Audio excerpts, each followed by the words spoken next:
Hey everyone, welcome to another deep dive. This time we're going to dig into a report that really got my eye all about AI agents and how they're about to totally shake up industrial operations. Yeah, this report, it really dives into the why now.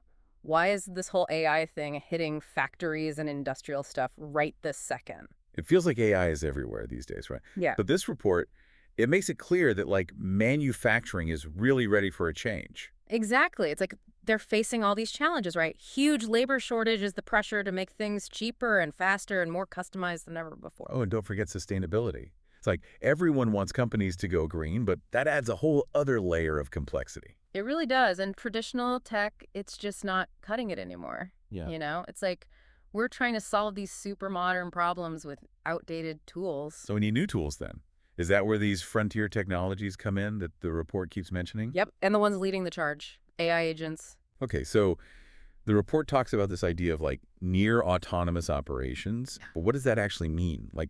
Are robots going to be running everything and we're all out of a job? That's the question everyone's asking, right? But near autonomous, it doesn't mean no humans at all. Think of it like those self-driving cars. You still tell it where you want to go, but the AI handles all the complicated stuff, like the traffic and staying in the lanes. So AI is not replacing us, but it's changing the way we work. Exactly. We're shifting from being like the hands-on operators to becoming more like the strategists, the ones planning and overseeing everything. So instead of being on the factory floor, we're more like the control tower, guiding everything from above. I like that analogy, yeah. We'll be the conductors, and the AI agents will be our orchestra. Okay, I can dig that, but let's break it down even further. What does this AI orchestra actually look like? What are these agents everyone's talking about? So the report breaks it down into two main types of AI agents: virtual and embodied virtual AI agents. Those are software-based, so they're kind of like super-powered assistants working behind the scenes in the digital world. Okay, so when the report mentioned that steel manufacturer in South Korea using an AI agent to optimize their furnace operations, is that what they're talking about? A virtual agent. Exactly. That AI agent, it's constantly monitoring and tweaking the furnace settings to save energy and make the steel even better.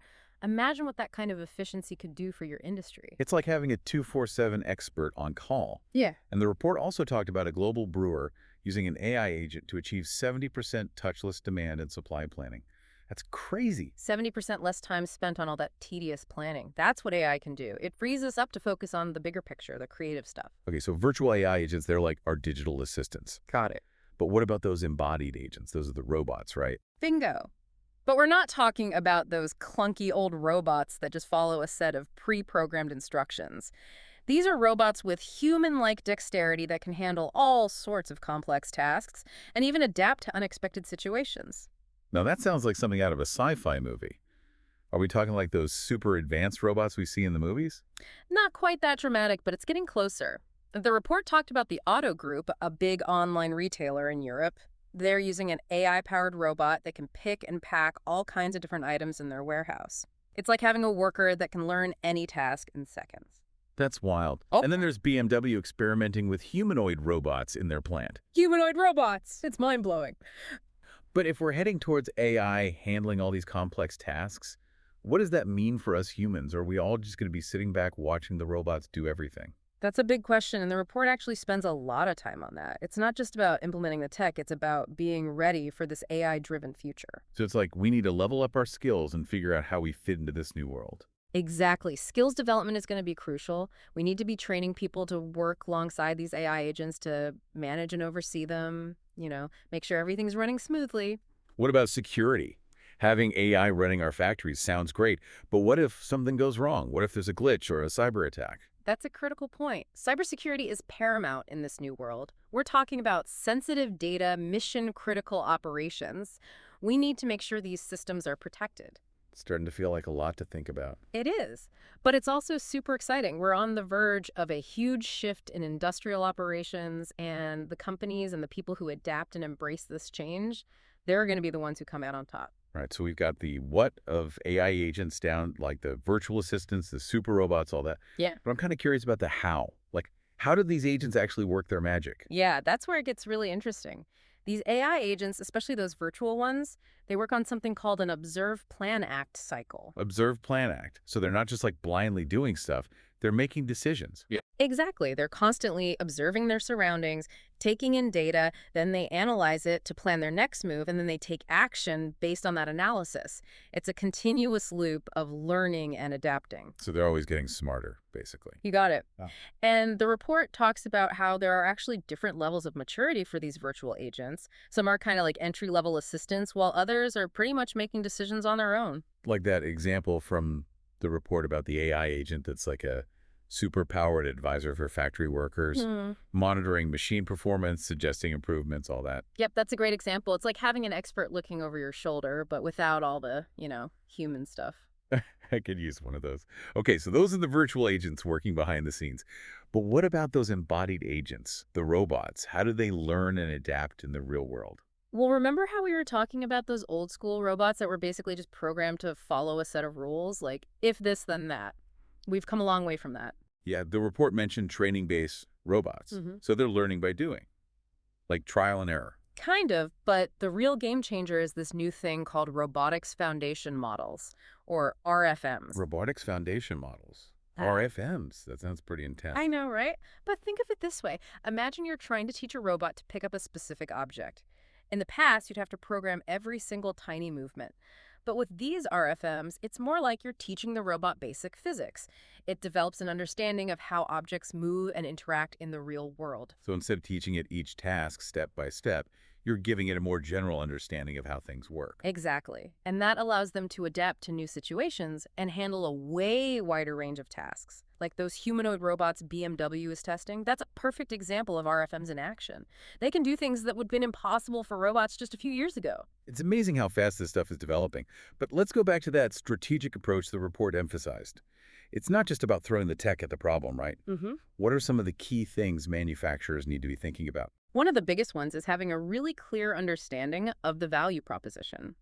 Like, what specific problems are you trying to solve with these AI agents? Are you looking to boost efficiency, cut costs, improve safety, or all of the above? So start with the problem, not the shiny new tech. Exactly. Once you know what you're trying to achieve, then you can start figuring out the right AI tools for the job.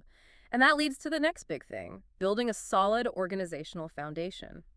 Do you have the right people in place? Are your employees ready and willing to work with AI? I bet there's a lot of anxiety around AI, especially when it comes to jobs. Oh, absolutely. And that's where change management comes in. It's so important to be upfront with your workforce, explain how AI is going to change their roles, and provide the training and support they need. So it's not just about teaching them how to use the tech, it's about addressing their concerns and fears. Right on. Remember, technology is only as good as the people using it. And another key piece of the puzzle is collaboration. It's crucial to have open communication and teamwork within your company, but also with outside partners. So working with other manufacturers, tech companies, research institutions. Exactly. This is a complex landscape, and no one company has all the answers. Collaboration is key to driving innovation and making sure AI is used responsibly and ethically. It sounds like there's a lot to consider, but also a ton of potential. Yeah. Where do you see all this heading? Are we going to end up in a world where robots are calling the shots? It's definitely a future where AI plays a much bigger role than it does today, but I don't think it's about robots taking over completely. More like humans and AI working together, each doing what they do best. Now you're getting it. AI is incredible at analyzing data, optimizing processes, handling those repetitive tasks. But humans, we still excel at creativity, critical thinking, and problem solving. So it's not the end of human work, it's the start of something new. I like that a lot. And the main takeaway here is that we have the power to shape this future. By embracing these technologies, by understanding what they can and can't do, and by working together, we can make sure AI enhances our work and our lives. It is exciting to think about all the possibilities, but I gotta say, all this talk about AI, it makes me a little nervous too, What about the downsides? Like the report talked about cybersecurity and people losing their jobs. It's a bit scary. Yeah, those are valid concerns for sure. I mean, Right. we can't just pretend there are no risks with AI, right? We got to acknowledge those. So how do we balance all this cool new tech with, need to protect people's jobs and make sure everything is secure? Seems like a tough balancing act. It is, and the report actually they emphasize this idea of responsible AI development. Like, it's about finding that middle ground between pushing the limits of what's possible, but also making sure it benefits everyone, not just a select few. So it's not just about the tech itself, it's Yeah. about how we use it. Exactly. And it's going to take a lot of collaboration, not just between different companies, but across industries and even with governments. So everyone needs to be involved. Tech companies, researchers, Yeah. policymakers. Yep. It's a big challenge, and no one group can solve it on their own. We need everyone working together to create the right framework for AI, one that promotes innovation but also protects people and ensures things are done ethically. It sounds like it's going to require some pretty deep conversations about, values and ethics. Hmm. What kind of future do we want to create with AI? It's a big question. It is a big question, but it's an important one. Okay, so we've covered a lot of ground here. We talked about all these different AI agents, how they work, the good stuff, the not so good stuff. Hmm. What would you say are the key takeaways for our listeners? Yeah, like what should they be thinking about after listening to all this? Well, the first thing is that AI is here to stay, especially in the manufacturing world. It's going to change how things are made, whether it's those virtual agents working behind the scenes or those super cool robots we were talking about. And it's not just about watching this happen, it's about getting involved, right? Yep, exactly. If you're in manufacturing or really any industry, now's the time to start exploring AI. Think about your biggest challenges and how AI could be part of the solution. That's what the report called a value-driven approach. Start with the problem and then figure out the tech. So be proactive. Don't wait for AI to disrupt your industry. Go out there and explore the possibilities. Exactly. Experiment, pilot new technologies, see what works. And remember what was said about building that strong foundation within your company. Invest in training, create a culture of innovation, get people excited about this stuff. Because at the end of the day, it's the people who will make or break this whole AI thing right. 100%. The tech is important, but it's the people, their skills, their creativity that will determine whether this AI revolution is a success. And you know what? Just one last thought I want to leave you with. Remember those humanoid robots we talked about? Yeah. What seemed impossible just a few years ago is now a reality. So as you learn more about AI, just keep asking yourself, what other incredible innovations might be just around the corner? What other impossible things might we be able to do with AI in the future? It's definitely an exciting time to be alive. And Yeah. that's a wrap on our deep dive today. Thanks for joining us. It's been a pleasure.